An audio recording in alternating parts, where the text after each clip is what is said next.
Hey everyone, this is John from EastCoastArmory.com, and I'm here today with a project update video for this vintage Armortek 1/6 scale radio controlled German early production Tiger 1. Since the last video update, a lot of progress has been made to the tank's upper hull, the turret rotation, as well as the grill work. We'll be going over all of these additions and modifications in this video. It is at this point of the build in which I could now finish off the last of the interior fan compartment detailing. In a previous video, I mentioned that the detail and functions of the fan and radiator clusters have been completed and mounted into the tank. The last remaining details is what you see here, and these are the air intake ducts, which are located just above the tank's fuel cells. Like I frequently mention in Tiger 1 videos, there's this misconception that through the grill on top of the top deck, you can see the fuel cell and gas tank underneath. This is not the case. On the real Tiger 1, the fuel tanks are actually protected by this air duct that you see here. The air duct does two things. First, it helps direct air flow directly into the radiator, which aids in cooling of the engine, and it also gives a little bit of protection from that of the gas tanks. Keep in mind, on the Tiger 1, these tanks were powered by gasoline engines and were susceptible to fire. By insulating the fuel tank with a little bit of armor is a good idea. Now, on the real tank, these components here would actually be mounted directly to the grill work, and the whole unit would just simply drop directly in place. However, because this tank is radio controlled and the top deck is removable, having these two large and very frail sheet metal air ducts dangling off the back end of the top deck is going to be cumbersome and is actually very problematic. So rather than mounting it like it would be on the real tank directly to the air intake, these components here are going to be permanently mounted inside of the fan compartment. To do this, I had to skew the design of the ducts slightly, but not in a way which will be noticeable once installed. The fan ducts themselves are based off of the sheet metal ones, which are listed on the EastCoastArmory.com product line. However, for this build here, I went ahead and adjusted the dimensions, making them a little bit wider compared to the ones found on ECA. The reason for making them wider is that it gives me a little bit of leeway when it comes time for the engine deck to be put onto the tank. The grill work needs to have some flexibility so it could find its correct location during the installation. If the pieces were made to the exact same specs and tolerances to the piece, they might cause breakage when it comes time for installation, as you might hit something and something will get bent, which will just lead to issues. By having it slightly overscaled, this gives plenty of leeway for the piece to be mounted on and off, and when the piece is installed, once it comes time to look into the grill work, you will still see all of the appropriate detailing that is present. The pieces themselves are all fabricated out of sheet metal. They're all soldered together. There are absolutely no glues or adhesives that are utilized for the fabrication of this piece. The column support and fins are also directly soldered to the duct itself. Now, the duct is a left and a right hand assembly. They are mirror images of each other and are not interchangeable. All that remains now for these pieces prior for the installation is for them to be painted, weathered, and then finally can be permanently mounted inside the tank. And here are the ducts now fully painted and weathered and are ready for installation to the fan compartment bay.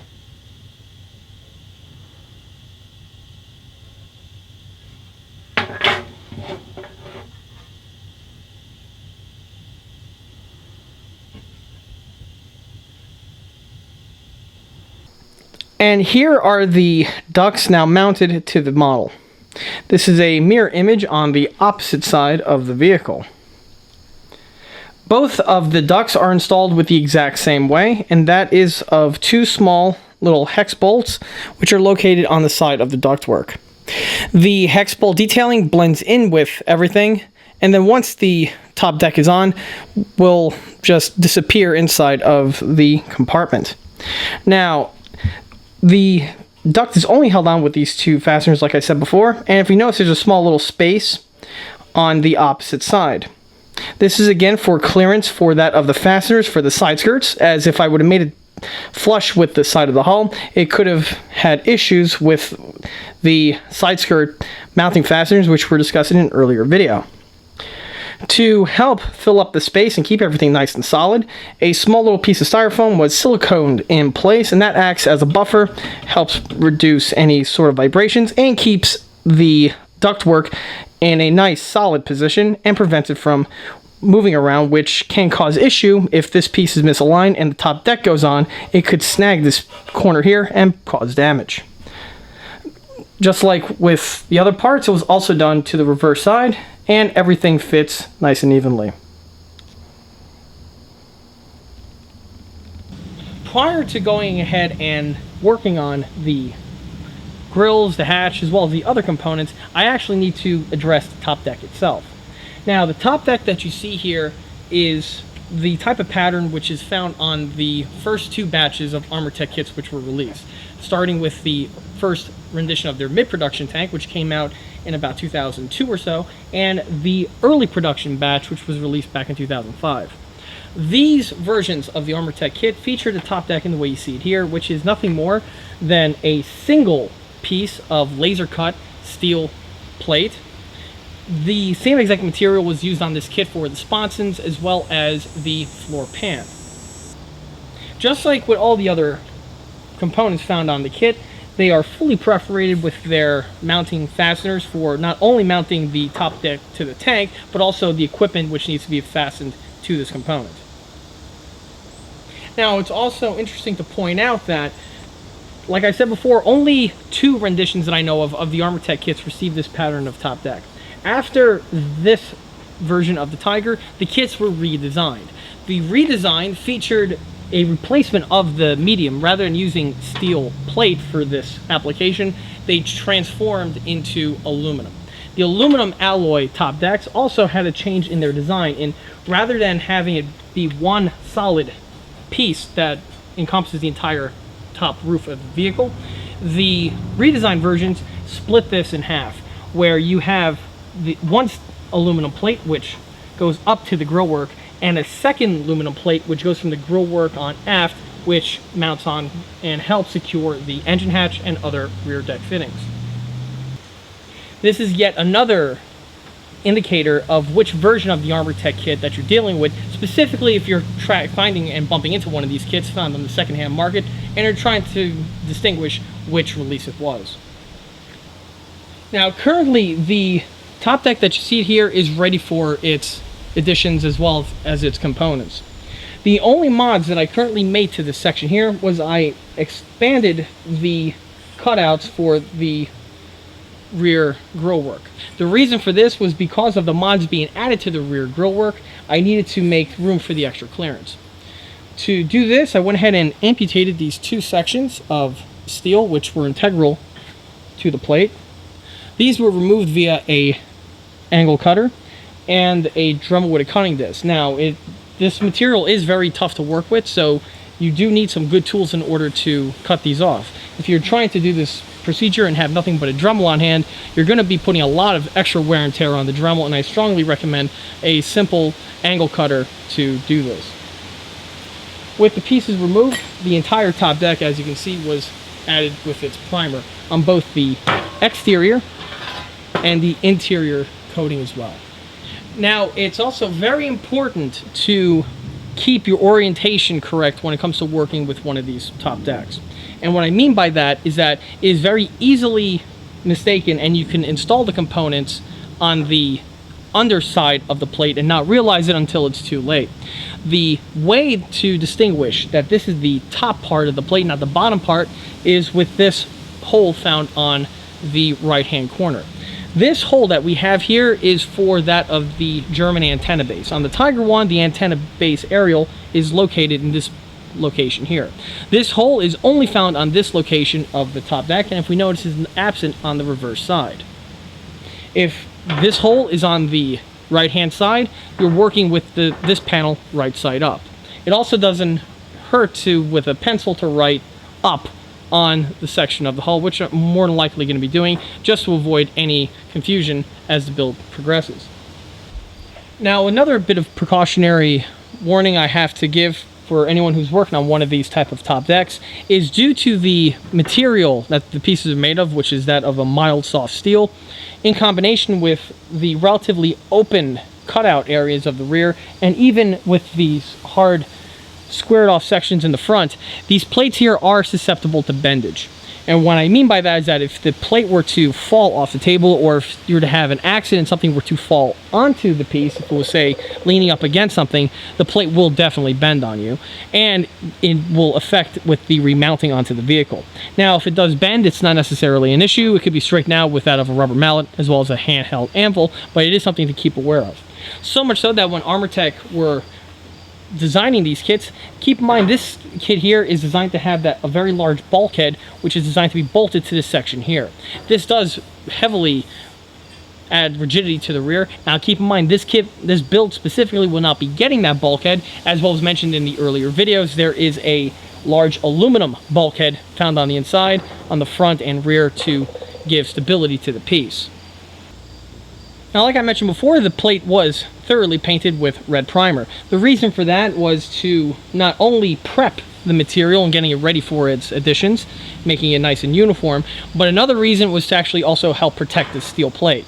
Keep in mind, like I said before, these plates are made of mild steel and can be susceptible to rust, which is why keeping moisture and dampness away from these older kits is something that must be paid attention by the owner, as well as any of the builders who still run into these kits. Now, of course, once the pieces do get covered and coated with primer, it does help reduce the risk of surface rust by a lot. However, it is another thing to keep in mind for anyone who has these older kits. This is one thing that the modern kits alleviated with the change of material. Since they are made out of aluminum alloy now, obviously such things as worrying about surface rust is no longer an issue.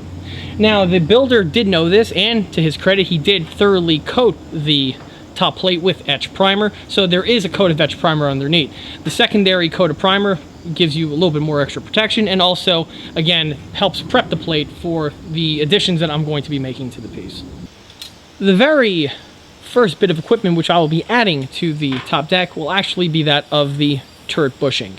The turret bushing is a piece of equipment which is a staple on Armortek kits and is literally found on every single one of the Armortek tanks that have a turret.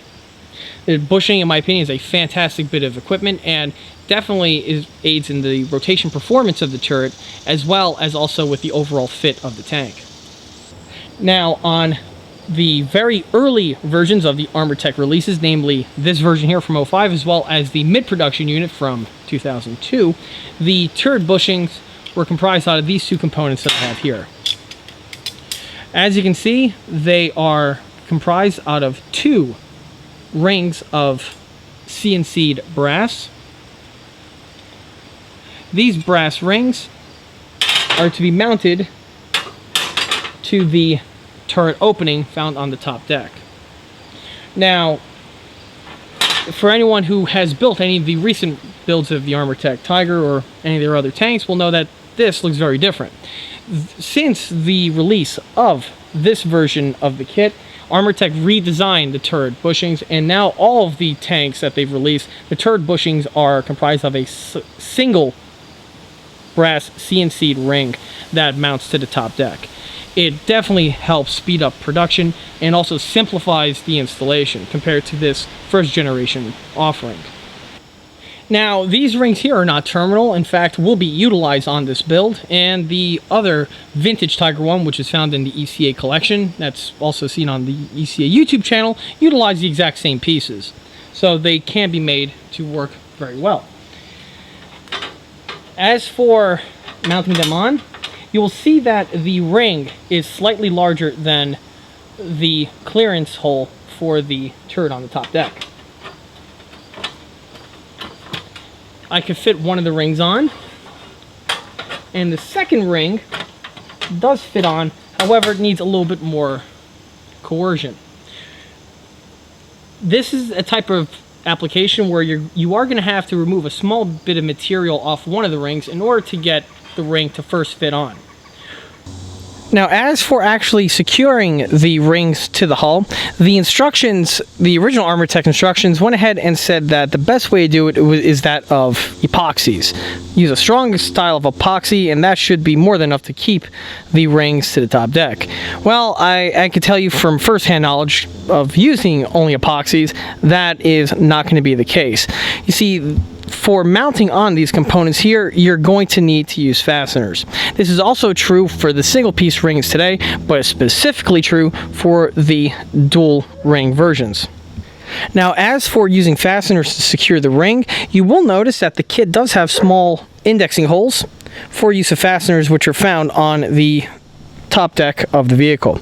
However, it is from my experience in that it is best to just use brand new holes to mount these components to the tank.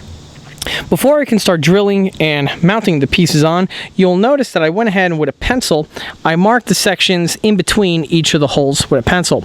The reason for this is that when it comes time to actually drilling, you don't want to have the luck of drilling a hole close to the original hole found on the top deck, which can cause to issues. So it is best to mount the new fasteners, for the new fastener location holes that is, in between the two where you have plenty of meat of empty undrilled steel.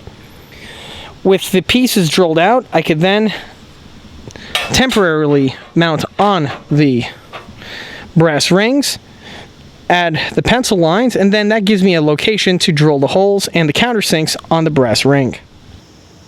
And here's the ring has now bolted to the tank's top deck. The fasteners were drilled and countersunked into the ring, which I mentioned in the last scene. Now that the ring is attached to the roof, it's not going to be able to go anywhere. It is at this point now is when the polishing and refining starts happening.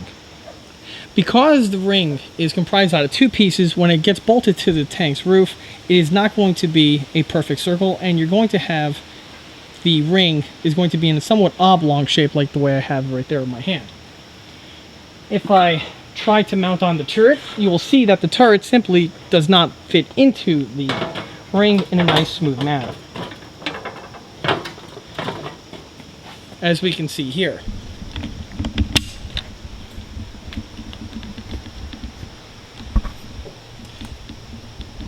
It is that to remedy this is where the refinement needs to occur. Now, the way I'm going to go ahead and remove the unwanted material in order to get the turret fit will be with the following procedure. I'll be utilizing this drill with a very large sanding drum. I've used this technique on a few builds in the past. Most specifically, recently, was on the Sherman Firefly, which I actually show in one of those update videos the actual procedure and how to do it. It's the exact same concept which needs to be done on here, only a little bit more compared to what was done on a build like the Firefly. Now, one luxury that I have with this build as opposed to the Firefly is that on the Firefly build, the top deck was permanently mounted to the hull at the time of needing to modify the ring. With this build here, I have the luxury of having the piece not yet installed, which means is that one of the drawbacks to performing this mod is that this procedure creates a lot of filings due to the removal of the brass.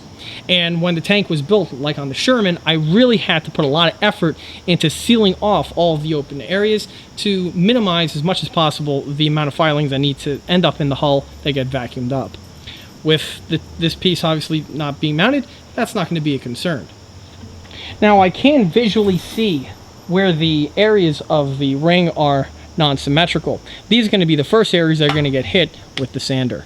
Just like I mentioned in the Sherman video, this procedure can be done, but has to be done with the utmost amount of care and precision in order to make the ring perfectly to size. You don't want it to be oblong, which will reduce the performance of the turret, as well as you also want to hold the sanding drum as square and as straight as possible, as you want a nice 90-degree cut, and you don't want it canted, which again will lead to issues.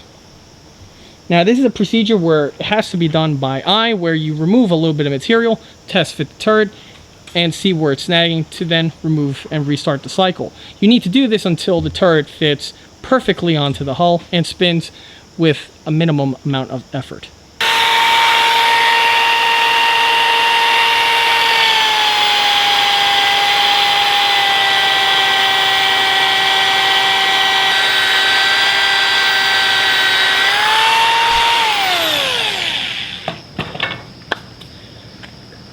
Well, I just went ahead and removed some more material off of the ring with the drum mounted on the drill. If you look around, you can see the amount of filings that were produced by the procedure. And like I said before, the fact that this is a luxury that I have, that the plate is not installed onto the tank hull, I'm not kidding when I said that.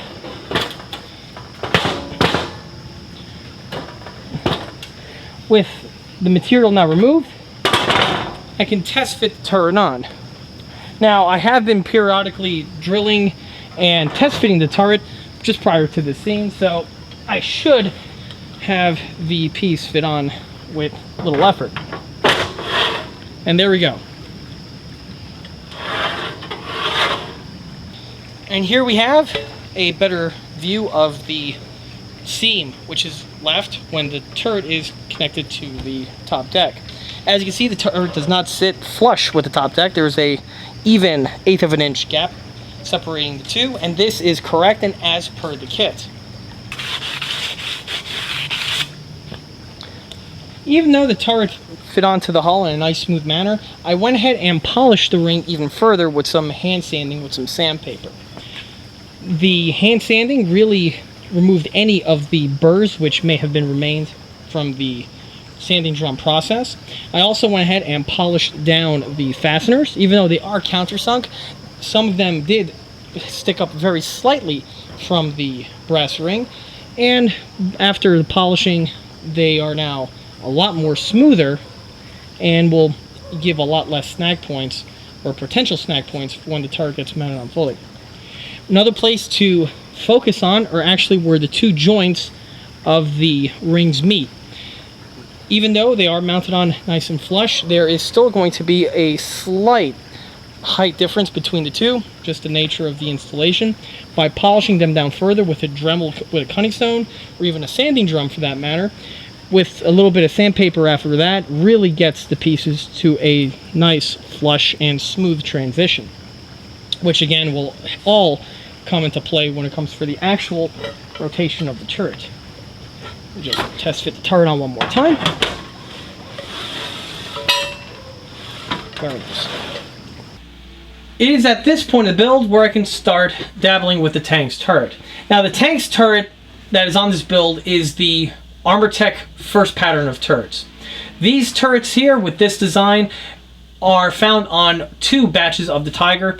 The first release of the mid-production tank in 2002 and the early production vehicle that was released in 2005. The basic layout of the parts has stayed roughly the same. However, the main turret shell has changed a little bit from the first pattern offering. Starting from right to left takes us to first the turret turner ring. The ring you see here is what was supplied with the kit, and I quickly went ahead and threw a coat of red primer on it. The ring itself is made of laser cut steel. It's a nice little thickness, a little bit of about like an 1/8 of an inch in thickness.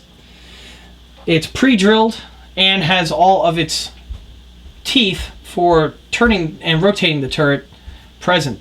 This design has stayed basically exactly the same on all of the Armortek releases since the company's start.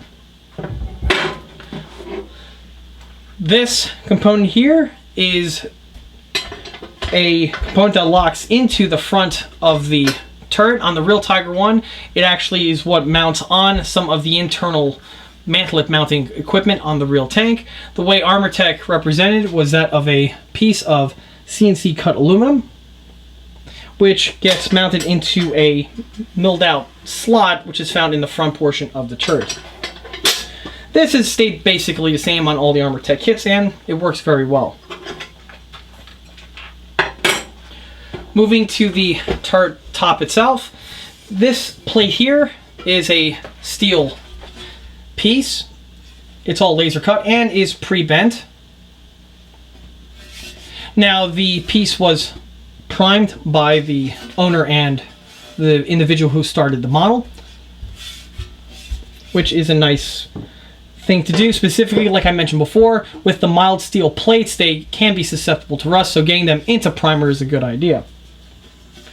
The plate shape has also primarily stayed the same on the all of the Armortek Tiger 1 kits that were released from the early version all the way up to their most currently releases. The only thing that has changed, of course, is the medium. Rather than being steel, they're made of aluminum alloy. Moving on to the biggest and probably one of the heaviest single components found on the entire kit is that of the turret casting itself. Now, what I mean by casting is exactly that. The turrets on the first pattern of Armortek kits were casted. It is all aluminum casting and has all been milled at Armortek to have all the correct spec slots and recesses that are found into it. Get a good look at the interior casting as well as the exterior texturing which is found. Now, the texturing isn't necessarily an issue, as there were some textures found on the actual Tiger 1 turrets, as they were rolled steel. However, the steel did have some pitting as well as other textures found on it, so the turret casting itself is not going to be an issue. Here you can see, I presume, the sprue line. And it's hard to see on camera, but this piece is extremely heavy. If I was to take a guess, it probably weighs about 20 pounds. So it's a hefty piece of metal. Now, on the back portion of these casted turrets, there were some numbers added by the foundry. As for what numbers they are or for which batches, that I am unsure of. I am also unsure of if this is number 6 or if it's number 90. However, this feature is only found on this version of the Armortek kits. Now, it's important to point out that after this version of the kit, the 2005 release, Armortek redesigned their kits thoroughly, and what they did was, on the later redesigns, they omitted as many of the casted components as possible. On the early Tiger, this would include the road wheels, the sprockets, as well as, of course, the turret. The designs that are found on the more contemporary Armortek releases of the Tiger 1 feature all CNC'd aluminum components which need to be bolted together in order to get the shape that we have here of the one solid piece. And here's the turret with its coat of primer now added. Just before the primer was added, the turret was taken outside and washed with the hose.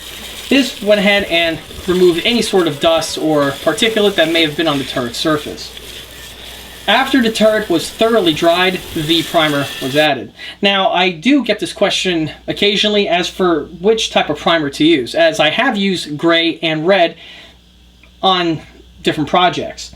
And the reason for that is not necessarily for the material itself, it's purely for quantity. In some cases, I'm able to acquire some quantity of red primer, and other times I'm able to acquire some cases of gray. The two colors work exactly the same, and I have used them intermixed on certain builds.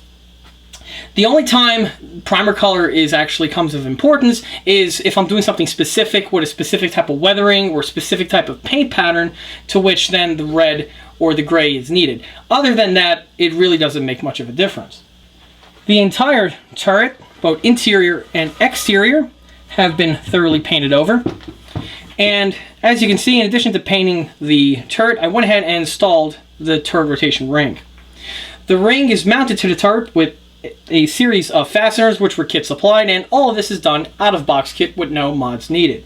The only addition that I made to the fasteners was adding a drop of red Loctite, just of course to keep them firmly in place and to prevent them from backing out after use. At this point now, I could go ahead and mount the gearbox onto the top deck of the tank in order to complete this portion of the build. And here's the turret rotational equipment just prior to assembly.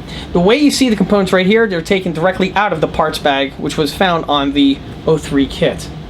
Now, even though these components here are from the 2003 edition Armortek Tiger 1, the design of the components have remained virtually completely unchanged throughout all of the iterations of Armortek kits that have came throughout the years. It's one of those things that was pretty much nailed right on the first try. As for the breakdown, all of the systems break down as follows. First, you have a pre-assembled geared motor. The motor is also pre-wired with a quick connect plug on it.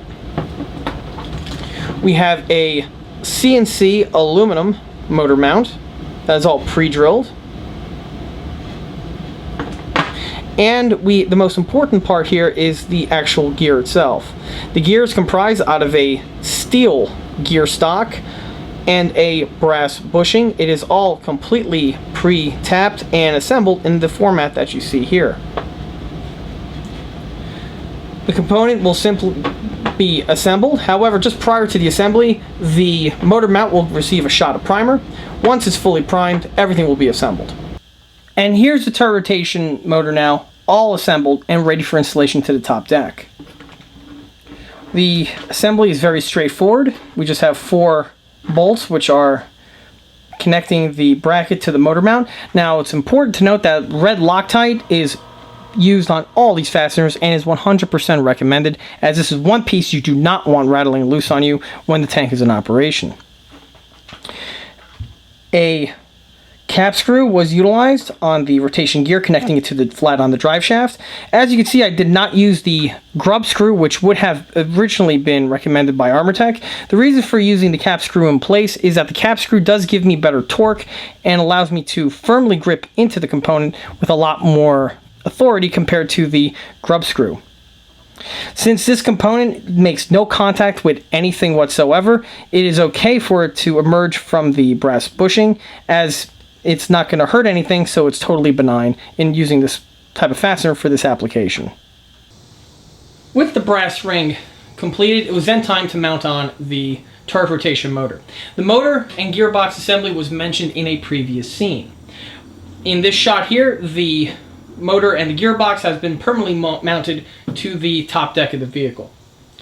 Now, as for mounting on the motor and the motor mount, this is done out of box with Armortek with that of 2 very long fasteners. These fasteners you see here are located in a place which are not visible once the tank's turret is mounted to the tank, so the need to replace these with countersunk fasteners was not necessary. Plus, on one of these older Tiger ones, due to the sheer weight of the turret, I don't recommend using countersunks due to the fact that you need as much strength as possible to keep this motor mount firmly in place due to the heavier weight of the turret compared to the newer versions. Outside of the fasteners, the setup here is basically stock. However, I did need to make some mods to the ring itself. As you can see, I went ahead and removed the small little section of brass from the ring wall in order to make clearance for the motor and the motor mount. This is a common procedure that I do on just about every one of the Armortek builds that I've done so far. As I've come to see on all these builds, is that if you build it out of the box, your motor will make contact with the brass ring. In addition to the brass ring, it also tends to make contact with the roof, as the motor mount and the gear are absolutely flush with the top deck, and I like to give it a little bit of elbow room just to free it up to prevent any sort of obstructions that can happen. In order to free up the space on the top, I went ahead and fabricated a small little spacer out of a piece of Lexan. The Lexan lowers the motor mount about 1/8 of an inch, which is more than enough clearance for the top deck, but also has plenty of contact with the turret motor. As for the removal of the brass section, this was done with a Dremel and a cutting stone, and was simply just removed, and the areas were then polished down with some sandpaper to ensure a nice smooth transition, and there's no burrs or any type of hang-ups which can restrict the turret's rotation performance. The turret rotation motor was patched into the radio control system. I mentioned this in one of the previous videos. When I was hooking up all the electronics, the turret rotation speed controller was calibrated for the tank. The system on this version of the Armortek tank is a bit different compared to the older units offered by Armortek. Keep in mind, this tank here was upgraded with the current 2016 and 15 electronic package, and the original 2003 system was not utilized for this build.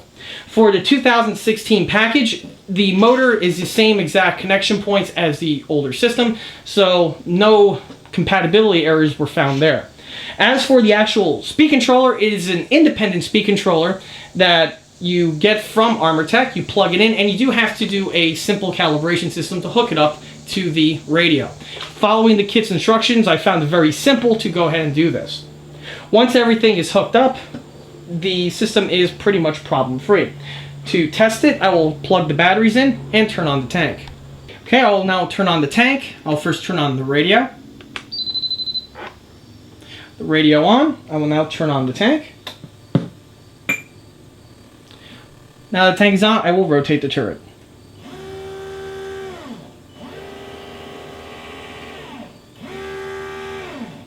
The turret rotation is done with this stick here. Let's see if I can get into frame.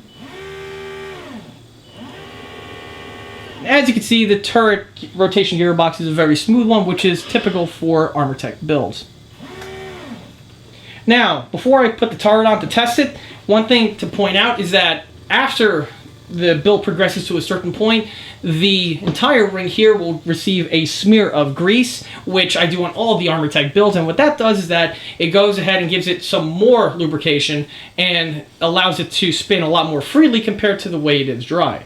This is done to help with the turret rotation with the smoothness, but also helps reduce a lot of the wear and tear found on the motor and the gearbox. And by and large, it's just a good thing to do. I will now drop the turret onto the ring to test the rotation. As a quick side note, you'll notice that the batteries are currently hooked up outside the vehicle. This is because I'm still wrangling with hooking up and finishing off the final of the interior components and functions, as well as cleaning up a lot of the wiring. This will all be sorted out within a video or two. More information on that is to follow. But right now, take the turret. See, the turret just drops right on, nice and smooth. And I will now perform the rotation.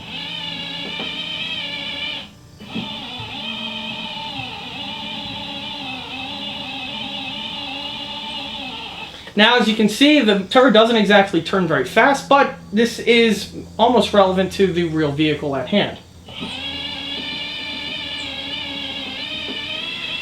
Also, keep in mind, once the grease gets added to the turret ring, and as the turret breaks in a lot more, the smoothness will also increase, and so will the performance. But for right now, for a raw test, this is actually very good.